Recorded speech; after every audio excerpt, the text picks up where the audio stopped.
এটি অত্যন্ত গুরুত্বপূর্ণ একটি উদ্যোগ ইমারাতে ইসলামিয়ার পক্ষ থেকে গ্রহণ করা হয়েছে। এই জামে আব্দুল্লাহ ইবনে মাসউদের যে 4টি দরসগাহ রয়েছে, 4টি স্তর, যে এক এক বছরের 2টি করে সেমিস্টার, যার কারণে 4টি ক্লাস। এক ক্লাসে ইমাম আজম আবু হানিফা আলিফ, ইমাম আবু হানিফা বা জামাত বা ক্লাস, আরেকটা হলো কাজিল কুজাত ইমাম আবু ইউসুফ আলিফ ক্লাস, ইমাম আবু ইউসুফ বা ক্লাস। এইভাবে 4 সেমিস্টারকে 4টি ক্লাসকে 4টি নামে নামকরণ করে ওখানে 4টি কি বলে ক্লাসরুম, সেই ক্লাসরুমে খুব সুন্দরভাবে সেখানে পাঠদান করা হয়। সেখানে তাদের থাকা খাওয়ারও যথেষ্ট উন্নত মানের ব্যবস্থা, সুবিশাল লাইব্রেরি রয়েছে এবং সেই লাইব্রেরিতে অসংখ্য কিতাব, মূলত ফিকহে হানাফির উপরেই যেহেতু পূর্ণ আফগানিস্তানের গোটা জাতি একটা ফিকহে অনুসরণ করে থাকে, এই জন্য ফিকহে হানাফির উপরেই তাদেরকে পূর্ণাঙ্গ শিক্ষাটা প্রদান করা হয়। অবশ্য লাইব্রেরিতে দেখলাম যে অন্যান্য ফিকহের জন্যও আলাদা আলাদা কিতাব, গুরুত্বপূর্ণ কিতাবগুলো সেখানে সংরক্ষণের ব্যবস্থা রয়েছে, সেই কিতাবগুলিও শিক্ষার্থীরা মুতালা করে থাকে। এটি ছিল আমাদের আজকের গুরুত্বপূর্ণ একটি পরিদর্শন। এরপরে আজকে আমরা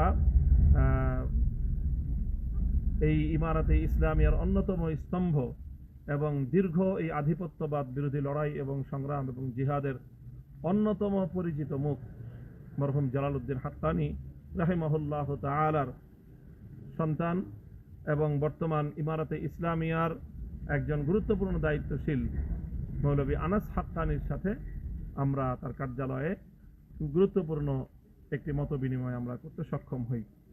সিরাজউদ্দিন হাক্কানী হাফিজাহুল্লাহ বর্তমানে ইমারাতে ইসলামিয়ার অন্যতম গুরুত্বপূর্ণ স্তম্ভ হিসেবে যিনি পরিচিত, তিনি রাষ্ট্রীয় কাজে সফরে রয়েছেন, এজন্য তার সঙ্গে আমাদের সাক্ষাৎ হওয়া সম্ভব হলো না।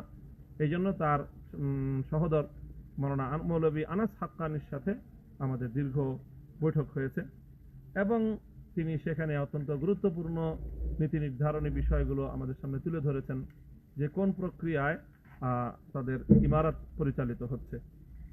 এরপরে আমাদের আরেকজন গুরুত্বপূর্ণ ব্যক্তির সাথে আমাদের বৈঠক সুসম্পন্ন হয়েছে, যিনি মুসলিম বিশ্বে একজন স্কলার হিসাবে খুবই সুপরিচিত, যার গুরুত্বপূর্ণ অনেকগুলো লিখিত কিতাব রয়েছে। তিনি হলেন শেখ আব্দুল গানি, শেখ আব্দুল বাকি হাক্কানী হাফিজাহুল্লাহ তাআলা। তো সিয়াসাতু ওয়াল ইদারা নামক তার গুরুত্বপূর্ণ কিতাব রয়েছে। তারপরে আহকামুস সিররি এবং আরো অনেকগুলো কিতাব যিনি ইতিমধ্যে রচনা করেছেন, বিশেষ করে প্রশাসন পরিচালনা, তারপরে আদালত পরিচালনা, তারপরে বন্দির বিধান ইসলামের দৃষ্টিতে, এই জাতীয়, তারপরে গোয়েন্দা কার্যক্রম পরিচালনার ইসলামী শরিয়ার আলোকে, কোরআন সুন্নাহর আলোকে বিধান, এই জাতীয় গুরুত্বপূর্ণ বিষয়ে ওনার অনেকগুলো কিতাব রচিত রয়েছে। তো তিনি আমাদের সাথে গুরুত্বপূর্ণ একটি বৈঠকে মিলিত হয়েছেন এবং এই জাতীয় বিষয়ে উম্মার কি করণীয়, গোটা উম্মা আজ কিভাবে তাদের চলমান এই সংকট থেকে বেরিয়ে আসতে পারে, বিশেষ করে আলেম সমাজের এই ক্ষেত্রে উম্মার জন্য কি করণীয়, গুরুত্বপূর্ণ নির্দেশনা আমরা শেখের বক্তব্য থেকে পেয়েছি। তিনি একজন ডক্টর এবং পাকিস্তান এবং আরব দেশেও তিনি ব্যাপকভাবে সমাদৃত উলামায়ে আরবের কাছে, এবং তিনি ব্যাপক সামাজিক এবং শিক্ষামূলক কার্যক্রম এখানে পরিচালনা করছেন। শেখ আব্দুল বাকি হাক্কানী হাফিজাহুল্লাহ 3টি তার গবেষণামূলক প্রতিষ্ঠান রয়েছে এবং সাধারণ শিক্ষিতদের মধ্যে ইসলামের দ্বীনের মৌলিক শিক্ষা প্রচার করার ক্ষেত্রেও তিনি অত্যন্ত গুরুত্বপূর্ণ ভূমিকা পালন করছেন এবং এই জন্য তার ইমাম মোহাম্মদ ইবনুল হাসান আশ-শাইবানী এডুকেশন সেন্টার নামে একটি গুরুত্বপূর্ণ প্রতিষ্ঠান তিনি পরিচালনা করে থাকেন। তিনি কথায় কথায় আফগান জাতির পরিস্থিতি সম্পর্কে আমাদেরকে চমৎকার একটি গল্প শোনালেন বা একটি তথ্য দিলেন পরিস্থিতি বোঝানোর জন্য। দৃষ্টান্তটি আমাদের কাছে খুবই উপযুক্ত মনে হয়েছে এবং সেজন্য আমি আপনাদের কাছে শেয়ার করছি। তিনি বললেন যে আসলে আফগানিস্তানের জাতির অবস্থাটা এখন কেমন, কি পরিস্থিতি। তো বললেন যে যেমন মনে করুন যে একটা পরিবারে ছোট একটা বাচ্চা, যে বাচ্চাটাকে সব সময় শুধু আঘাতের পর আঘাত করা হয়, মারপিট করা হয়, মারপিট করতে করতে করতে করতে বাচ্চাটার একসময় এমন একটা অবস্থা হয় যে সে তখন আর কারো কথাই শুনে না, কারোর কোনো পরোয়াই করে না। অতিরিক্ত টর্চার এবং অতিরিক্ত মারপিটের কারণে একটা বাচ্চার মধ্যে যেমন এক ধরনের বেপরোয়া মনোভাব তৈরি হয়, আফগান জাতির অবস্থা হয়েছে ঠিক অনেকটা সেরকম, যে তাদেরকে দশকের পর দশক, যুগের পর যুগ ধরে বিশ্ব শক্তিগুলো নির্যাতন করতে করতে করতে করতে তাদের এমন একটা অবস্থা হয়েছে যে এখন তারা আর কোনো কিছুরই পরোয়া করে না, এবং এগুলো তাদের জন্য খুবই সাধারণ মামুলি বিষয়ে পরিণত হয়েছে। দীর্ঘ এক সময় প্রায় 2 দশক পর্যন্ত সোভিয়েত ইউনিয়ন তাদের উপর জুলুম নির্যাতন আগ্রাসন পরিচালনা করেছে। সোভিয়েতের আগ্রাসনের সময় শেষ হওয়ার পর কিছুদিন পরেই শুরু হয়েছে ন্যাটো এবং আমেরিকার নেতৃত্বে পশ্চিমাদের আগ্রাসন।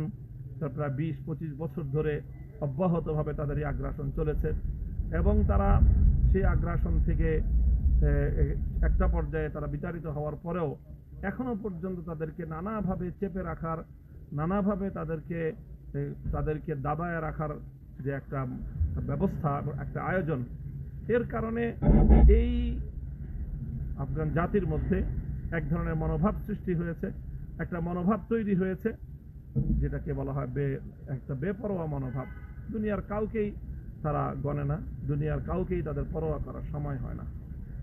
হাসতে হাসতে দৃষ্টান্ত দিয়ে বললেন, এই যে সাম্প্রতিক সময়ে আমরা দেখছি মিডিয়ার মাধ্যমে যে এই যে বাগরাম বিমান ঘাঁটি, বিমানবন্দর, এটা নিয়ে আমেরিকার যে ডোনাল্ড ট্রাম্প যে উপর্যুপরি হুমকি ধমকি করে যাচ্ছে, এটাও আফগান জাতিকে এবং ইমারাতে ইসলামিয়াকে তেমন কিছুই স্পর্শ করছে না, এবং তাদের কাছে এই বিষয়টা গুরুত্বই পাচ্ছে না এখনো পর্যন্ত। তিনি বললেন যে বিষয়টা এমন হয়েছে, অন্যান্য কাজের জন্য ফাঁকে এই বিষয়টা এতটাই কম গুরুত্ব যে এখনো পর্যন্ত এই বিষয়টা নিয়ে আধা ঘন্টার মতো বসে এই বিষয়টা নিয়ে আলোচনা করার মতো ফুরসত ইমারাতে ইসলামিয়ার শীর্ষ দায়িত্বশীলদের হয়নি। অর্থাৎ এই হলো তাদের একটা অবস্থা, এক অপ্রতিরোধ্য জাতিতে, দুঃসাহসী জাতিতে তারা পরিণত হয়েছে। কারণ তারা দেখেছে, সবকিছুই দেখেছে।